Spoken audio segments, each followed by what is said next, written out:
how many phishing victims are you willing to accept in this calendar year? The answer cannot be zero, right? That's an impossible goal. Now, that doesn't feel good to anybody. It certainly doesn't feel good to the CISO and the CEO and the board. But that is the reality, and we can build resilient systems to accommodate when that happens. But that's an uncomfortable conversation about loss, which is you have to know how much loss you're willing to accept. And that's a business decision. That's not a cybersecurity decision. Hello, Josiah Dykstra, and welcome to the Tech for Non-Techies podcast. Hello, it's a pleasure to be here. Thank you for having me. I'm really excited to talk to you about cybersecurity today because honestly, I don't know much about it, but I think like many of my listeners, I know that it exists, and if you get it wrong, then bad things happen.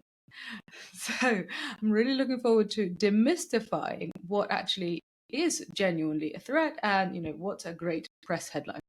But first of all, let's just start with the definition of cybersecurity. What is it? Definitions are a great place for us to start. And I think you're 100% right that everybody hears about cybersecurity. That word is commonplace in vocabulary and conversation. And I will tell you that even those of us who are experts in cybersecurity have different definitions. I think we all agree with the general population in the intuitive sense of how do we protect data, information, computers. Where that starts to get important, the definition, is in how we measure and define and track the progress of those things. There is, for example, in the United States, the National Institutes for Standards and Technology, NIST, which has a very formal definition of cybersecurity. I'm not even going to read it to you. It is long and complicated, and it is different than the one that I learned in school, and it is different than the one that government organizations sometimes use for other guidance. And those things do matter a little bit. Lots of people, I think, hear of the quote unquote CIA triad, not CIA, the spy agency, but CIA as in confidentiality, integrity, and availability. Those are three important attributes, things we care about lots of times about, is my data visible to the public or not? That's a measure of confidentiality for existence. What that's difficult in is when I say, well, we need more confidentiality. What does 2 units of confidentiality mean? How can I buy you more of that if I wanted to? So that's why that sort of matters. I also want to say there's 3 sort of attributes of that definition that I think are worth briefly highlighting. One is that cybersecurity is not just about computers. Yes, it covers computers, it covers your Wi-Fi network, it covers iPhones and all of those kinds of things, but that's necessary but not sufficient. So it's also about protecting data, information. Most of the things on the device sitting in front of you doesn't have a lot of cool information. Most of that's stored online. That data is the really valuable thing. So Second, that's the cloud. That's basically that is the cloud. data that's stored in the cloud. And more, that's where my email is. It's where my banking information is. I might have some private files, but we need to care about where that data live, wherever it is. So when you're talking about cybersecurity and the actual security of our data, do you also mean just the physically protecting the data centers as well? I do, in fact. The digital world does live in the physical world.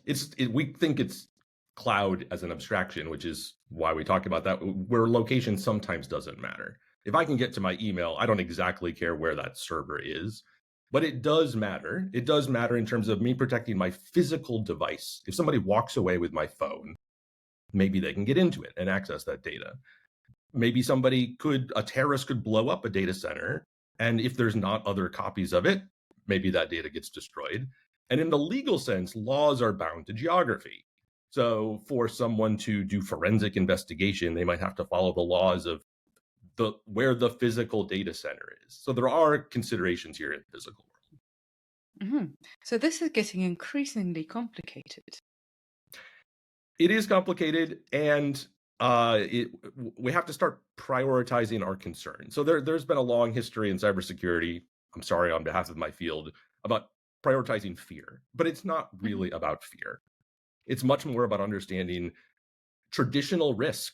What is the risk? We can't get cyber risk to zero in the same way that we can't get physical risk to zero. But if we understand that, well, our data are stored in a cloud, what are the different ways that we can help manage that risk? But that was my second point, which is this isn't just about computers. It's also about people. And I would argue cybersecurity is primarily about people. So that often gets overlooked as well. Interesting. And when you said that, what made me think of is that, I mean, sometimes, when you have to update your password and you've got so many different passwords around and you don't even know what's going on.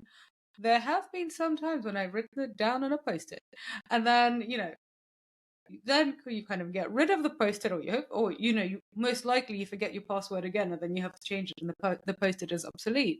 But that to me is just an example of, okay, well, you've got all of this technology, and then you still have humans with post-its. Is that what you're talking about? That it's a human problem, not so much a technology problem?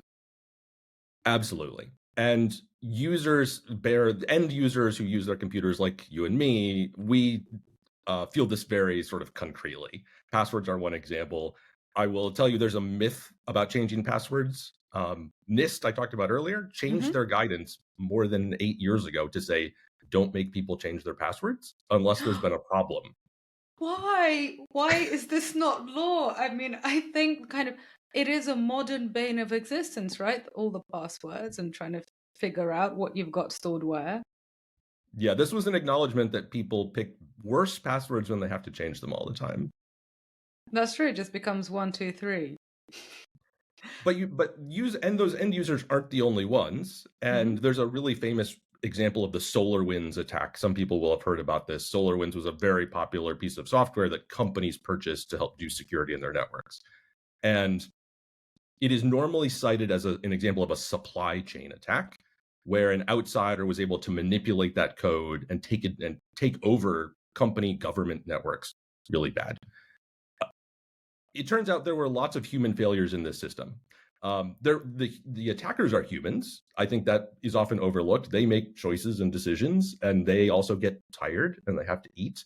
And there's an interesting line of research about manipulating them as humans.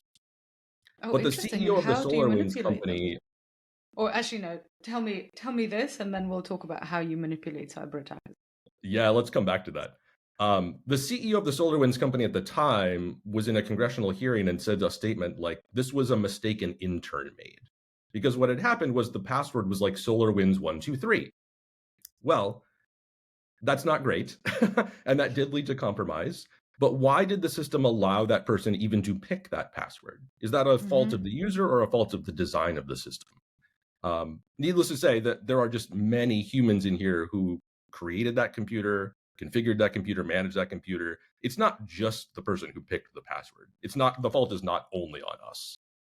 And so, when business leaders are thinking about cybersecurity, is your stipulation, therefore, that just take sensible decisions about who has control to the data sets and essentially who you're allowing to make these decisions? Because if somebody is, really lower down the totem pole, then they shouldn't be the person who is even doing things like updating passwords. Is that kind of the crux of it? The first thing that people should really remember from this episode? I might take that idea and extrapolate it a little bit to the fact that context matters in all decisions. So there's no universal one size fits all. And one myth that I propagate that I try and dispel a lot is that there are quote unquote best practices. There are lots of those in cybersecurity, but they're not one size fits all. So your organization, your individual context matters. It's not that there's black and white rules. Even things like you should automatically update the software on your computer, that is highly recommended. It is highly effective. And if you are the CEO of a hospital where those updates might cause the hospital network to go down, that rule should be taken differently in your context. But to your point about users, yes, this is a concept we've talked a lot about called least privilege. You should have the access and control you need to do whatever your job is. Security is there to help you do your job. Security is not the goal of what you need to do. So having that sort of that context about these users need different access than another one, that should be revalidated. It shouldn't be a static rule. There's a lot of dynamicism in this. And so it seems to me that in the tech press there are lots and lots of headlines about, there's been a data leak here and a data breach there, and it seems to be something that's kind of increasing. Would you say that that's true, or would you say that for some reason the press is now more interested in the story? That's why we're hearing more of it. There is a general myth that attackers are getting more prolific or proficient in what they do. I view that differently. I would say there's more technology than there's ever been, and there's more opportunity. We call that attack surface, more things for the attackers to go after. So the fact that there are more data breaches is no surprise to me because there's more data than ever. There's more So there's just IoT more devices. opportunity. Hmm. And they're not actually getting smarter in the general sense about how they do it. They're using the same old mechanisms to get in that they always have. They haven't needed to mature their sort of arsenal of tools very much because we as a technology community continue to make similar mistakes over and over again. We don't do good security, cryptography in IoT devices because we're just trying to get technology out very quickly. So those attacks do seem more common, and that's true, but that isn't really the concern. It's just that there's more technology than ever. So I'm curious, you spent now, decades working in the cybersecurity space. Why is that something that you have decided to devote your life to? I love that continual challenge. I think it is really interesting to try and keep up with the new technology, to try and make people and their data and society more secure. I think that's a fabulous challenge. I think I would get bored if it was always the same. The fact that I've had to learn data science and AI and machine learning and lots of other things, that is what really appeals to me about this field. So, what can you actually tell us about your work for the US government and your work in the NSA? Because I'm assuming that that's what everybody wants to know about, but what am I allowed to ask you? Sure. So I now work for a company called Trail of Bits, but I previously spent 19 and a half years with the US government. That was a job that was fabulously exciting and rewarding, and I loved every minute of it. I spent different amounts of time doing different things. So I spent about 7 years in a research organization, eventually trying to understand people and their use of technology. How do we make people more effective in their jobs? Because the government, like everybody, uses a lot of technology, and the mistakes or errors that happen had high consequences. So the things that a company makes a mistake might have significant financial consequences. If employees in the government have mistakes or errors, they also have high consequences. So I wanted to understand those people and that Mhm. situation. So, what But I kind of spent a lot of my time consequences? learning how to do sort of hands-on practical cybersecurity too, penetration testing, evaluating malicious software, understanding how people were breaking into networks and how to stop them from doing that. Hmm.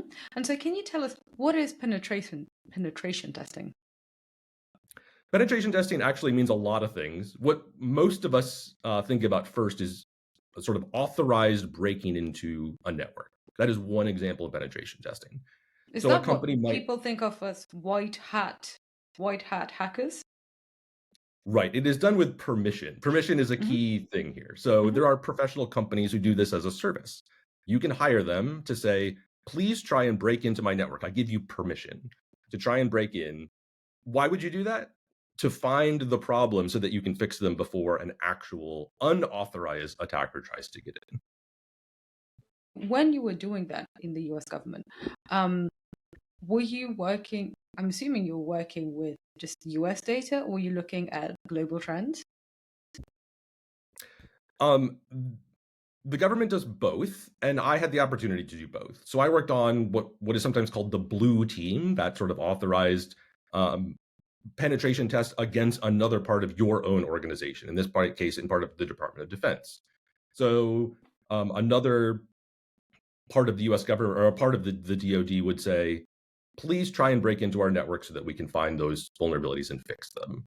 So that is sort of the internal cybersecurity part. But DoD, NSA, others like that also have a foreign intelligence mission. So understanding foreign adversaries that they're legally authorized to look at, they do that as well. So, did you ever find something and you think, oh my God, this was so easy? And, like, a 14-year-old could get access to nukes. I don't I know don't if know you that I can tell me encountered that, that but I want to particular ask. situation. Um, but it is very unsurprising to find easy things in cybersecurity. And I used to, I don't know, be entertained by that. And now I don't know that I find it quite so humorous that, oh, there was an easy to break password. Hmm. I think, how did that come to be and how can we make it better? Not just, oh, how humorous is it that that person had an easy to guess password? So now that you're in the commercial world, when you are working with companies and talking to them about their cybersecurity, what do you think is the first kind of myth that you need to dispel? A very common one is that we are too insignificant or too small to be a victim, which is exactly the kind of thing that every victim says before they become a victim. Uh, that misconception, I think, is, well, I don't have anything of significance. Individuals say this, small businesses say this quite a bit, or people who write brand new software, like, well, nobody knows about me. I don't need to worry about that. There haven't been any attacks. Why should I prioritize that? That line of thinking is a little bit dangerous, and it makes several assumptions. One, it assumes that the adversary knows who you are, and that is almost never true.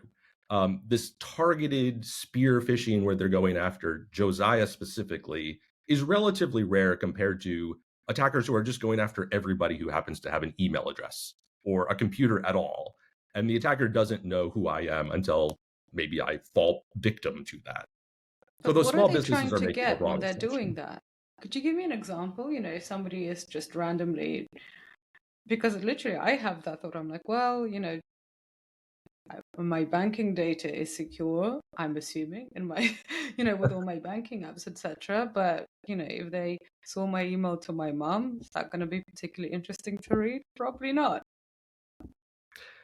Right. So I put myself in the shoes, if I put myself in the shoes of an attacker and I just want to make money, right? Lots of criminals are out there to make money. And so the criminal might say, well, lots of people have bank accounts. And maybe if I send them all, if I send millions and millions of people an email that looks like it comes from a particular bank, I can trick them into going into a web page I control just to get their username and their password. But they're doing that because they don't care about you. They just care that you have any money and an online bank account. So Mhm. there's very little cost to them to sending millions of those email addresses, but they don't really know that it is you or me or anybody else, just that you have a resource they care about. Mhm. And so then for larger organizations, I'm assuming it basically just the same thing, just a standard phishing attack that you're going to get, but it's going to go to the, I don't know, head of finance as opposed to, Mrs. Mills sitting at home. Human error, like we've talked about, is an enormous risk for a company with a lot of people. The more people you have, the more possibility that that could happen. If you only had 2 employees, less likely than if you had 2,000 or 20,000. In reality, there is more to lose. And so security awareness does matter. We need people to be sort of careful and diligent. But the myth is that we only need to protect the CEO. We only need to protect the CFO. When in fact, a victim who works anywhere in the organization has an internal trust that the attacker could use to try and attack somebody else inside the company. So they might not go after the people who are quote unquote most protected. They would go after someone who answers the phone, right, in the call center or in accounting, who gets invoices, and just use that as one internal part of the company from which to attack other people. So if that accounting professional sends an email to the CEO or the CFO, it could look more legitimate, but they're just using that email access to sort of move inside the company. How interesting.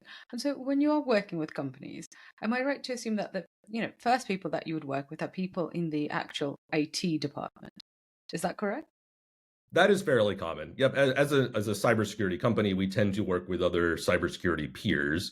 Um, but those conversations also include their bosses and the owners of companies who have resource allocation decisions to say, software security should be a higher priority for you. And so not every engineer gets to make those decisions, but they are the ones who understand and implement them.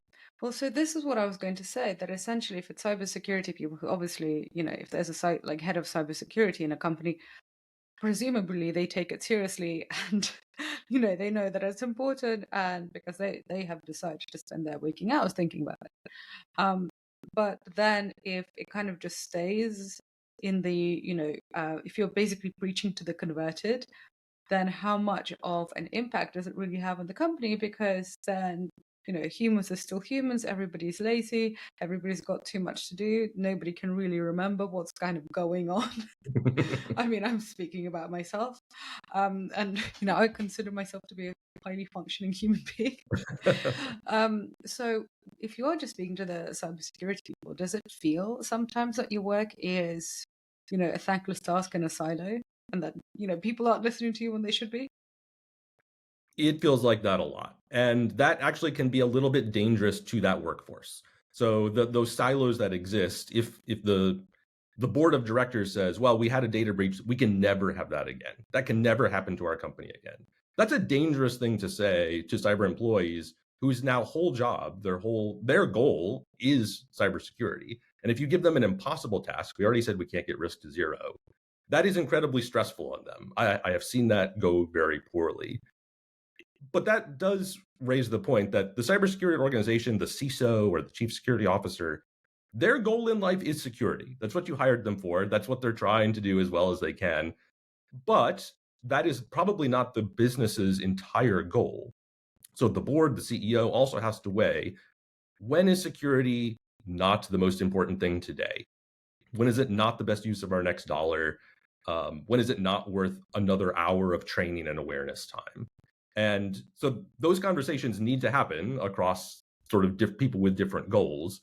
And those of us in cybersecurity have to learn to be respectful of that too, because as we've talked about, like, we think security is the most important thing, but it's one of many. This reminds me of this case study we had at business school, and my business school was now almost 10 years ago, so I might get some of the details wrong. But essentially, there was a shop, and I think it was like a grocery store. And then new management took it over, and nothing changed. So the location was the same, and they were still stocking the same stuff, but essentially sales went down dramatically.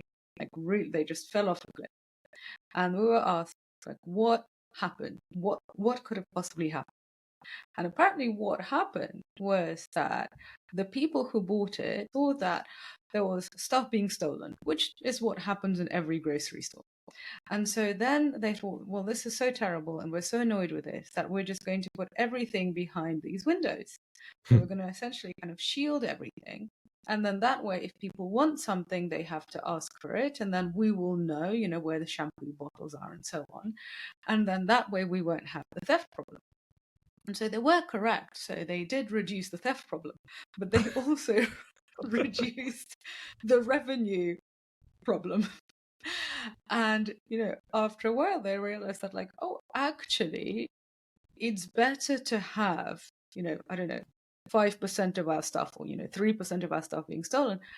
It's better to have that and increased revenues than, perfect security and making Right. no money. So in a grocery store, it's very easy and kind of comical to understand. But are there equivalents of this trade-off in the cyber world too? Absolutely. I think that's a good case study. I should cite that more often, because when I talk to people, I say, well, how many phishing victims are you willing to accept in this calendar year? The answer cannot be zero, right? That's an impossible goal. Now, that doesn't feel good to anybody. It certainly doesn't feel good to the CISO and the CEO and the board. But that is the reality, and we can build resilient systems to accommodate when that happens. But that's an uncomfortable conversation about loss, which is, you have to know how much loss you're willing to accept. And that's a business decision. That's not a cybersecurity decision.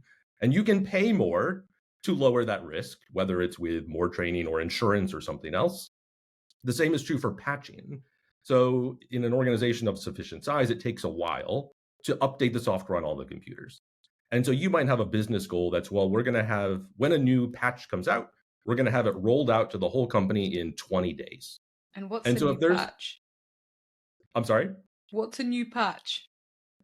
a new update. So if Oh, your okay, a phone software says update. you need to Yeah, update a your new version. software, Yeah. or Windows says this. These Hmm. things roll out all the time, Yeah. but it takes a while. And if it's not done automatically, the cybersecurity organization or the IT organization has to go touch all the computers and install those Hmm. software updates. But they can't do it overnight. This is a resource allocation problem. They probably start with the things that are the most important, where the secret soda recipe is, and then move on to things that are less viable. But you can make a business choice that's, well, we need to have that all done, all of the computers updated in 20 days. So if there's an attack in 19 days, that is different than if there's an attack in 21 days, right? Those are just business decisions that we neglect sometimes to think about in cybersecurity. But that's, again, a conversation across the enterprise. Interesting. It's interesting that essentially that link between technology and business, that's, I think, where the magic always lies. Because I think the issue that we have, and this is the issue I'm trying to solve, is that we have this issue in the education system, also in corporates, that we have the technologists on one side and we have the business people on the other side. They don't, a lot of the time, they don't really understand what the other side is doing, and they also have a lot going on, and so they're just focusing on their own task. But then, as a result, you don't have these conversations about trade-offs and why you're doing all of this, because at the end of the day, as you said, cybersecurity for a corporate is basically so it can carry on making more money by serving their customers, by having customers in the first place. So that's a great, thank you for sharing that. So as a last thing for our listeners who are educated people, smart people who want to do the right thing, but also, some of them, I suspect, have got their passwords written down in their notes app. Some of them have them in their, on post-its. I can kind of almost hear them cringing and thinking, oh my God, this is me. We're dealing with a human condition. So what would you say to those people as a parting note? Thank you for trying. People who have passwords written down, that says something to me, that they care about their passwords and they're trying to do the right thing. Thank you for that. I acknowledge that.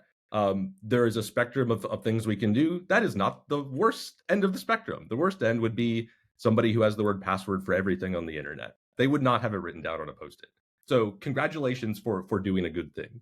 And know what your other options are. Know that there are software like password managers that you can install to help you do your password management job better, and to help you as a human prioritize the things and work on the things that matter to you.